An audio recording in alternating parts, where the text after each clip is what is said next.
राधे राधे, हर हर महादेव। आज का पंचांग 27 सितंबर 2023, दिन बुधवार। ईश्वर की कृपा से आप सभी लोग प्रसन्नचित होंगे। आज सूर्योदय का समय 5:58 AM, सूर्यास्त 5:56 PM। मित्रों, राहु काल का समय है आज 11:58 AM से 1:27 PM।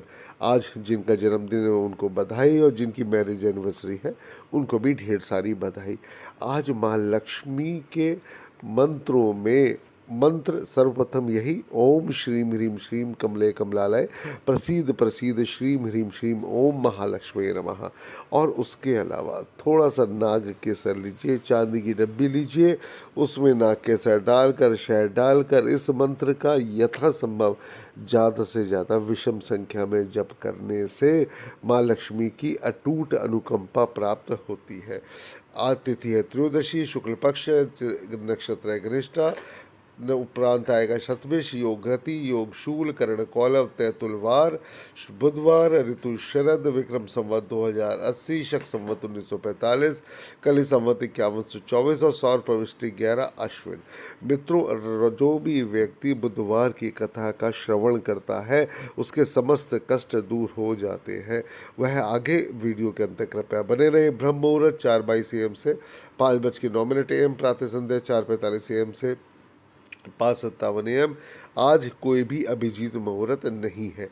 विजय मुहूर्त 1:58 PM से 2:46 PM, गोधूली मुहूर्त 5:58 PM से 6:22 PM, संध्या मुहूर्त 5:58 PM से 7:10 PM, अमृतकाल 10:05 PM से 11:31 PM, निशिता मुहूर्त 11:34 PM से 12:22 AM, और रवि योग है 7:10 AM से 7:07 PM तक का। मित्रों, रवि योग चल रहा है, उसका फ़ायदा उठाएं। आज दिशा शूल उत्तर में, राहुवास आज दक्षिण पश्चिम में है, नक्षत्र शूल दक्षिण में है और चंद्रवास भी पश्चिम में है। आज के पंचक रहित मुहूर्त है 7:33 AM से 9:52 AM, 12:10 PM से 2:14 PM, 3:57 PM से 5:25 PM, 8:27 PM से 10:18 PM, 10:23 PM से 12:37 AM और 5:14 AM से 5:58 AM। मित्रों, यह वह शुभ मुहूर्त है। इन शुभ मुहूर्तों में सभी कार्य करने से न सिर्फ सफलता प्राप्त होती है, धन की प्राप्ति भी होती है। आज गणपति के चरणों में वह मोदक अर्पित करें और उनके शीश के ऊपर आपको दूर्वा अर्पित करनी चाहिए। इससे प्रभु प्रसन्न होते हैं, आपके समस्त कष्ट दूर होते हैं, धन धान्य की कमी दूर होती है। योगी निवास दक्षिण में, गुरु तारा उदित है, शुक्र तारा उदित है, चंद्र स्थिति कुंभ में है। आज व्रत मुहूर्त में आज प्रदोष व्रत है। मित्रों, अन्नप्राशन के लिए शुभ दिन है। आज वाहन क्रय करने के लिए भी अति शुभ दिन है। आज हरे फल खाकर अथवा दूध पीकर अथवा तुलसी का सेवन कर कर ही यात्रा पर निकलना अच्छा रहता है। आज का मंत्र है ओम राम ह्रीम रोम से बुधाय नमः। आज किसी भी बटुक को धर्मशास्त्र भेंट आप कर सकते हैं। इसको करने से बुद्ध की महादशा, अंतरदशा, प्रत्यंतरदशा में लाभ प्राप्त होता है। और आज जो भी व्यक्ति अपामार्ग के वृक्ष में जल अर्पित करता है उसको भगवान की, गणपति की कृपा प्राप्त होती है। मित्रों, बुधवार की पुरानी पौराणिक कथा इस प्रकार है। पौराणिक कथा के अनुसार मधुसूदन नाम का एक व्यक्ति समतापुर नगर में रहता था। उसका विवाह पासी के बलरामपुर की संगीता से हुआ। वह सुंदर और सुशील थी। एक दिन मधुसूदन अपनी पत्नी को साथ लेने के लिए अपने ससुराल पहुंचा और उस दिन ही विदा करने की जिद पर अड़ गया। उस दिन बुधवार था। सभी ने समझाया कि आज के दिन नहीं जाते, लेकिन वह नहीं माना। खैर, दोनों ने बैलगाड़ी से यात्रा आरंभ की। 2 कोस की यात्रा के बाद उसकी गाड़ी का एक पहिया टूट गया। वहां से दोनों ने पैदल ही यात्रा शुरू की। रास्ते में संगीता को प्यास लगी। मधुसूदन उसे एक पेड़ के नीचे बिठाकर जल लेने चला गया। थोड़ी देर बाद जब मधुसूदन कहीं से जल लेकर वापस आया तो वह बुरी तरीके से हैरान हो गया, क्योंकि उसकी पत्नी के पास उसकी शक्ल सूरत का दूसरा व्यक्ति बैठा था। तो मधुसूदन ने उस व्यक्ति से पूछा, तुम कौन हो, मेरी पत्नी पास क्यों बैठे हो? मधुसूदन की बात सुनकर उस व्यक्ति ने कहा, अरे भाई, यह मेरी पत्नी संगीता है। मैं अपनी पत्नी को ससुराल से विदा करा कर लाया हूँ, लेकिन तुम कौन हो जो मुझसे ऐसा प्रश्न कर रहे हो? मधुसूदन ने कहा, तुम जरूर कोई चोर या ठग हो। यह मेरी पत्नी संगीता है, मैं इसे पेड़ के नीचे बिठाकर जल लेने गया था। इस पर उस व्यक्ति ने कहा, अरे भाई, झूठ तो तुम बोल रहे हो, क्योंकि असली मैं ही हूँ। संगीता को प्यास लगने पर, जल लेने पर मैं गया था।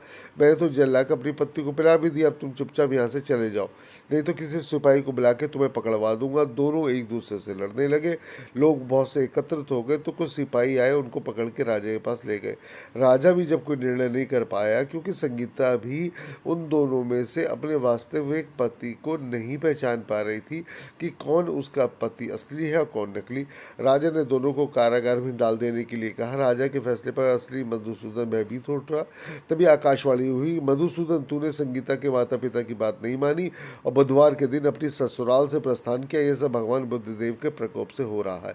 मधुसूदन ने प्रभु से प्रार्थना की कि हे भगवान बुद्धदेव, मुझे क्षमा कर दीजिए, बहुत बड़ी गलती हुई। अब मैं भविष्य में कभी भी बुधवार के दिन यात्रा नहीं करूँगा और सदैव बुधवार को आपका व्रत भी किया करूँगा। हे बुद्धदेव, आप प्रसन्न हो जाएं।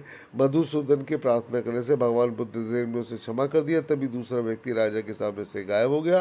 राजा और दूसरे लोग इस चमत्कार को देखकर हैरान हो गए। भगवान बुद्धदेव की इस अनुकंपा से राजा ने मधुसूदन और उसकी पत्नी को सम्मान पूर्वक विदा किया।